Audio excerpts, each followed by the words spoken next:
Vamos a hablar del cuidado pastoral de sí mismo, de la materia de teología y cuidado ministerial. A manera de introducción hablaremos del pastor que cuida de sí mismo y de la congregación. Analizaremos el estado emocional de los ministerios de hoy día, ya que la sobrecarga emocional y la falta de dependencia de Dios están produciendo líderes enfermos física, emocional y espiritualmente. Amado Nervo dice lo siguiente: todo lo que el árbol tiene de florido vive de lo que tiene de sepultado. Es decir, que lo que tenemos adentro, tarde o temprano, es lo que reflejamos en nuestro exterior. Quiero definir dos conceptos y es cuidado y pastoral. Cuidado es el cuidado realizado a la congregación, como la capacitación, la adoración, la enseñanza y la consejería. Por supuesto, siempre siendo guiados por el Espíritu Santo. Pastoral es la acción constante que realiza el ministro de guiar y corregir con sabiduría, administrando las verdades y ministerios del peregrinaje cristiano. Podríamos decir que en parte de esa labor es guiar al pueblo para que tenga una vida devocional. Lo primero que vamos a ver es el pastor y su vida emocional. El ser humano es tripartito: espiritual, emocional y físico. Estas facetas le brindan la oportunidad de relacionarse y desempeñarse como mujer u hombre, como madre, padre, amigo, hijo, hermano, en fin, alguien en medio de la sociedad. Dios nos creó para hacer alabanza de su gloria, y esto en medio de una comunidad. Para eso nos equipó con emociones y sentimientos que hacen que ello sea posible. La vida espiritual del ministro se manifiesta en todo lo que piensa, siente y hace. El primer mandamiento del Señor incluye todo el ser, espíritu, alma y cuerpo, según Marcos 12:31. La salud espiritual está directamente relacionada con la emocional y viceversa. Esto quiere decir que el ministro es portador de salud o de enfermedad. Cuando el ministro está sano, puede transmitir eso a la congregación, pero cuando está enfermo, es lo mismo que transmite a la congregación. Por eso el ministro debe ser consciente y reconocer que como persona está sujeto a ello, y no buscar ayuda y ser asistido podría generar más crisis para sí mismo, su familia, el entorno y el ministerio. Lo segundo que veremos es la importancia de conocernos a nosotros mismos.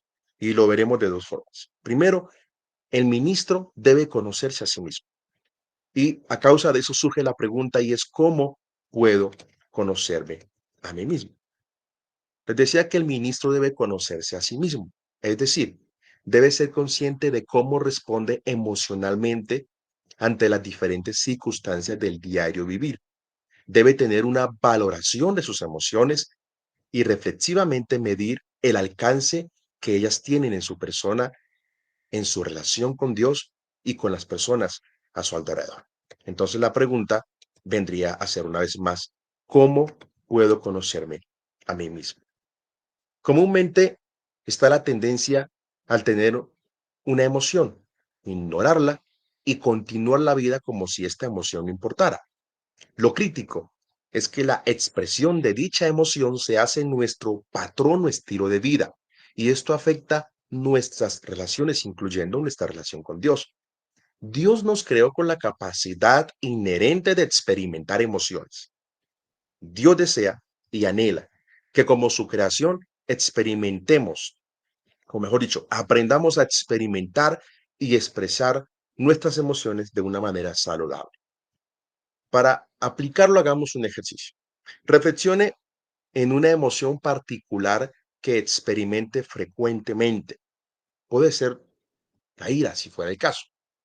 Medite, sienta y piense en cómo actúa habitualmente, cuando de repente florece la ira.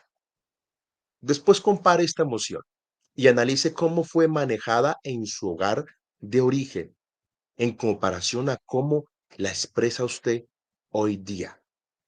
Ahora observe los patrones aprendidos y considere si es necesario cambiar. Digo esto porque muchas de nuestras acciones y actitudes actuales en nuestro hogar simplemente es la repetición de patrones que recibimos de nuestros padres.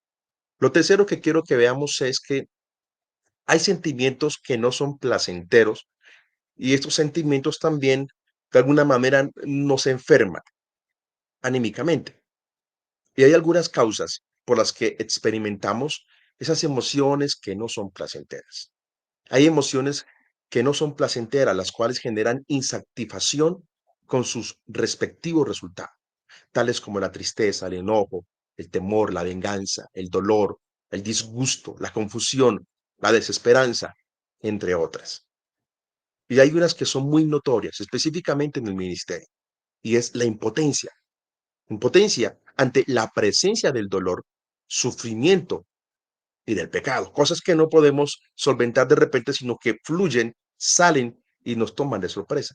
Pero también algo que es muy habitual en el ministerio es la soledad, que también son sentimientos que para nada son agradables o placenteros. Luego encontramos la economía. A veces la economía puede ser una bendición, como a veces de repente no la hay. Y también esto causa ciertas emociones. Luego tenemos el temita del deseo del éxito, la presión de ser igual o mejor a otros ministros. Entonces muchos tienen esa presión porque consideran que la iglesia se mide por los números que tiene, por qué tan exitoso es su ministerio, por si su liderazgo es reconocido o no. Y ese deseo de éxito puede de alguna manera causar emociones que no son placenteras. Las agendas no resueltas, tantos compromisos, tantas actividades aquí y allá, y cuando se crecen los compromisos y a la vez no se puede trabajar con todos a la vez, entonces viene la frustración al no poder solucionar aquellos compromisos.